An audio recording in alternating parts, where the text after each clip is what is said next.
All right, everyone, thanks for tuning in. Today we're going to be talking about a great game that you can play with your kids. This game is called Stardew Valley.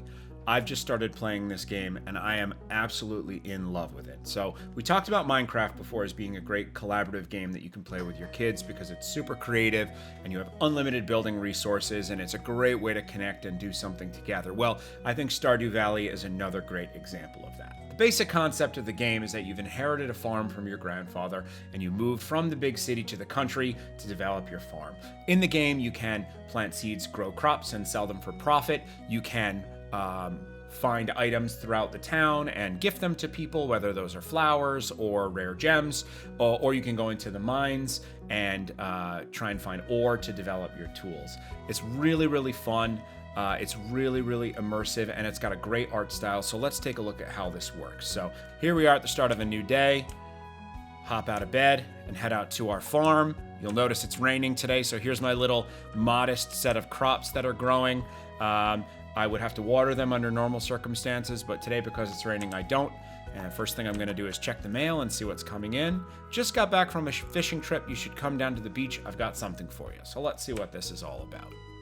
The thing that I really like about this game is there really are no rules. I mean, if you just want to walk around and chat with people, you can do that. If you want to spend your time tending to your farm and developing that, you can do that. If you want to spend your time going deeper and deeper into the mines, you can do that. I mean, there really is no time limit on any of the tasks. There are also a bunch of side quests, like I had gotten one where someone in town had lost their axe in the woods while they were chopping down wood, and I found it and got some gold for it, so that's pretty cool. I just realized I'm going the wrong direction.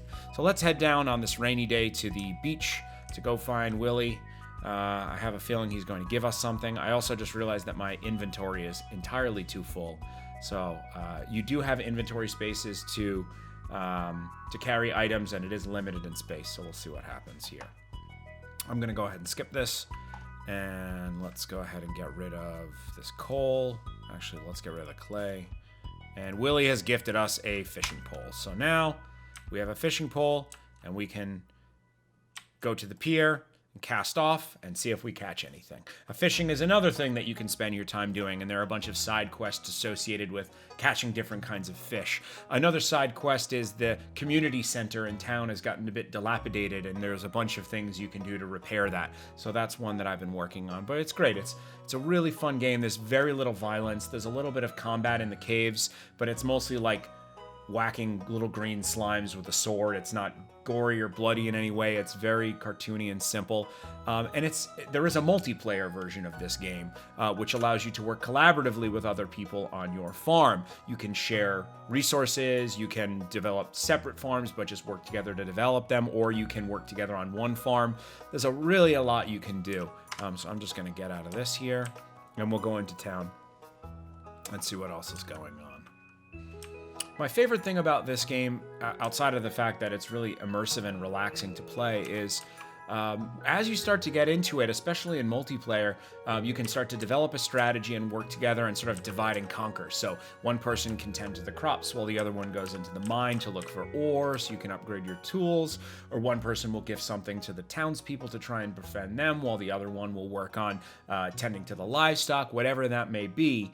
But it's great because you kind of find the way that you want to play this game and get really, really immersed into it. So I really strongly recommend checking this out. It's available for Mac, PC, Chromebook, Android, iOS. I mean, it basically runs on everything. And it varies in price depending if you're getting this for an iPad versus a computer. But I think at its most, it's around $18 or $17 or something like that. So it's a pretty inexpensive game. It's really limitless what you can do, and I'm really, really enjoying playing it. So I definitely recommend you check it out. I will probably do an update video as I sink a little bit more time into my farm, but that's all I've got for you today. Thanks for tuning in. As always, hit that subscribe button. We release tech tips every weekday at noon, as well as live stream projects every weekday at 10 and 2. And check out the DAE.com. We've got our full schedule of private lessons, private group classes, and workshops. And if you have an idea of anything you'd like us to make a video on, throw it in the comments and we'll do our best to accommodate that. Thanks so much for tuning in and have a great day.